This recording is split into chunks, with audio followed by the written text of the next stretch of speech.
Hello, guys. I'm back to work on my Abandoning Perfection journal, and I wanted to talk to you a little bit about it. The last couple of videos, last couple of weeks, when I'm working on it, I've struggled a little bit to work in there, and it's kind of an odd thing because usually I don't have trouble, and I've been trying to figure out what is causing my, I don't know, discomfort or something with the pages. Now, the first week I was really discombobulated. Nothing wanted to go right. Nothing seemed like it was working properly. The second week, I'm a little happier.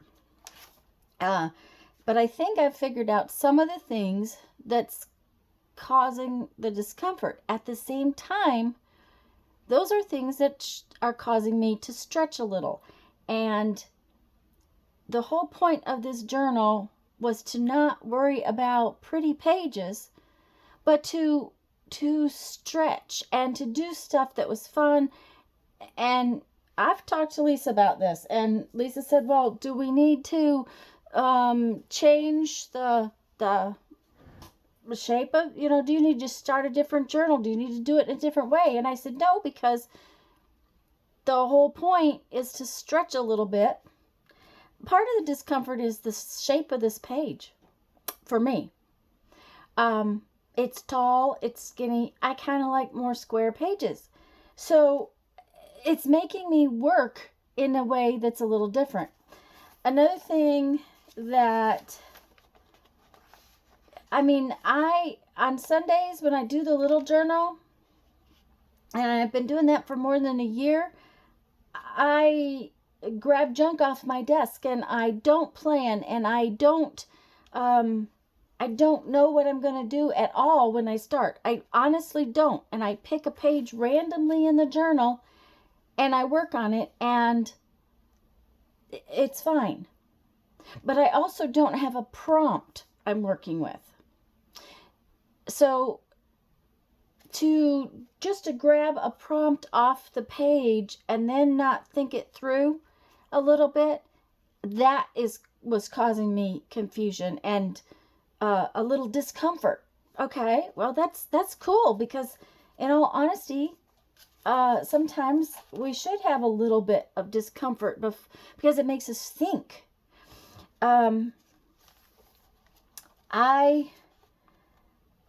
I really don't like this page, and the magazine paper pages is part of it. Okay, but that's not a finished page, and I shouldn't have looked at it as a finished page.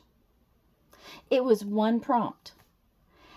When I did the scavenger hunt journal, the pages are from prompts, but I thought about them before I sat down to work on them. So that is one of the things that I've learned in 2 weeks with this new idea of using a prompt and going places with it. First off, I need to look at these pages as not finished pages.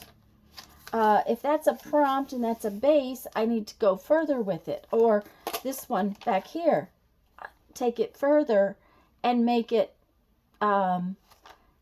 into a page.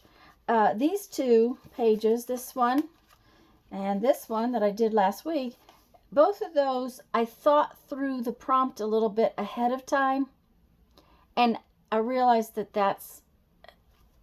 I can work with it and go with it, and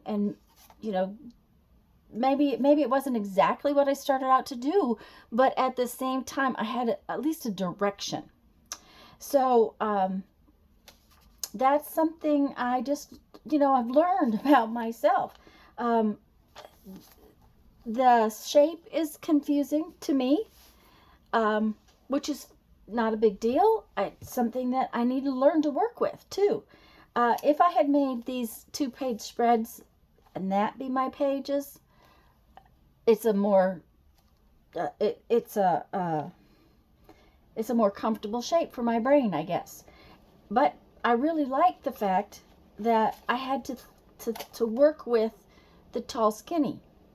So while getting into the process of this journal and starting out trying to, and being all, the only word I can come up with is discombobulated, and that's really not a word, but you know, just on the edge of my seat, I guess. At first, I've kind of figured out a little bit about what it was and what I need to think about, and realize that if I do a prompt on a page, doesn't mean that's a page, and I need to go back and look at it again, or maybe think the prompts through ahead of time the way I did with the scavenger hunt. Not totally, because I never totally figure it out, but I kind of look at what it is. I thought at first it might have been because I was jumping into pages that were in different places. That's not it. I do that every Sunday. I mean, I just grab a page, I grab stuff, and I make. But I'm not following a prompt list. So the following the prompt list makes me have to think more, and I need to think ahead of time, because when I get into the video, here I am 6 minutes in, still rambling. So another thing was the page numbers.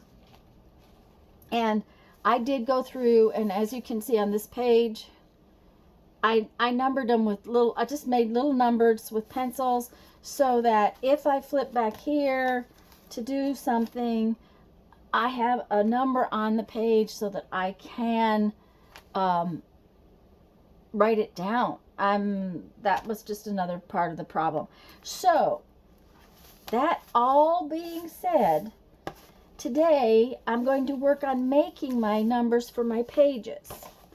And let's find a place for this. I did think that through a little bit.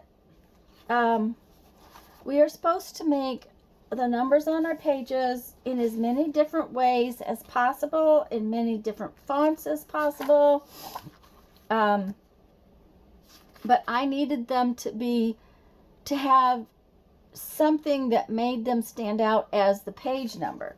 So I went through my word processing software, and I just changed numbers 1 through 9 and 0 into as many different fonts as I could, and printed them out, because I'm just going to cut them out and use them like this.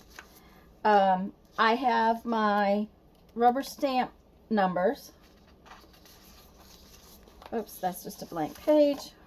I also got on the internet and found a few more styles of numbers that I thought might be fun to use.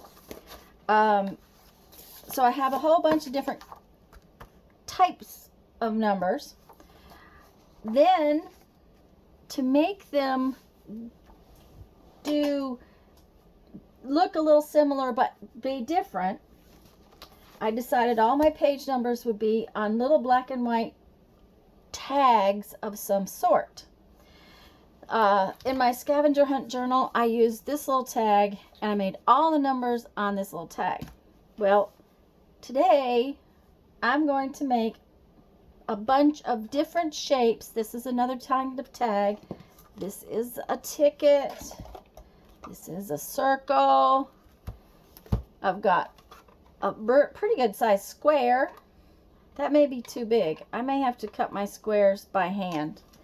That's not a problem, but I've got a couple of flower punches that I'm going to use, and I'm going to make different shaped tags and then put the numbers on them. And then I'm going to hopefully work on a prompt in the book. I don't want to take the whole time up making tags, so I'm going to make a few, and then I'll go from there. I hope this doesn't bore you to tears, and if so, skip along, and you'll be able to find some other things down the road. I'll be back in a little bit to talk to you some.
Okay, guys, this video has gotten very long. I'm going to have to shorten it for sure. I really like how my numbers are coming out. I only did a few of them. We'll have to return and do more of those later. I did do some little scribbly lines around the pieces that I added, which I really like. And I'm going to use this black and white baker's twine to put the little tag things on there. I should have number 3 should be ready, I think. Come on now, where's number 3? Oh, that's number 3. I need number 2. 2. I made number 2. I'm only going to add the tags as I feel that the pages are finished. But I mean, there's 70 pages in this book, so I'm going to need to make numbers again, obviously. I just didn't want to spend the whole day making numbers, so I may make some more next week, or I may try to get some of the numbers made ahead of time, just to get them accomplished so that you guys don't have to watch me do them. I'm not going to promise anything because you know how it goes. But I'm much happier. I'm much happier with kind of having a plan. Now, I worked on my numbers prompt today, which is number 27. And then I drew by hand and added doodles to it, which is prompt number 68. It did not get as far as I wanted with my prompts, but that's okay. At least it's mentally, I'm prepared to kind of what I'm going to do, and that helps me. I'm really liking the numbers, and I'm beginning to like the pages. That's important to me. They may not be anything beautiful. That's the whole point. They're not necessarily beautiful. They're just fun. Now, my hand, because of the size of the page, did not fit on there. So I decided I needed more of my other hand. So that is... And as far as the magazine image issue, like with this and the magazine image, we did say that we could add papers to the page. If I want to cover this whole page up with paper, I can. So it's not something I cannot do if that's what I want to do on that page. And I'm not going to tell you I won't skip around now that I kind of have a little bit better feel for what the journal is going to do. But guys, this video is actually an hour long. I'm going to have to really speed it up and probably take some parts out of it. So I hope you're enjoying this. I hope maybe you will play along. If you play along, please remember to tag your pictures with Abandoning Perfection Journal. That's the hashtag. And the other thing is that if you make videos, let us know.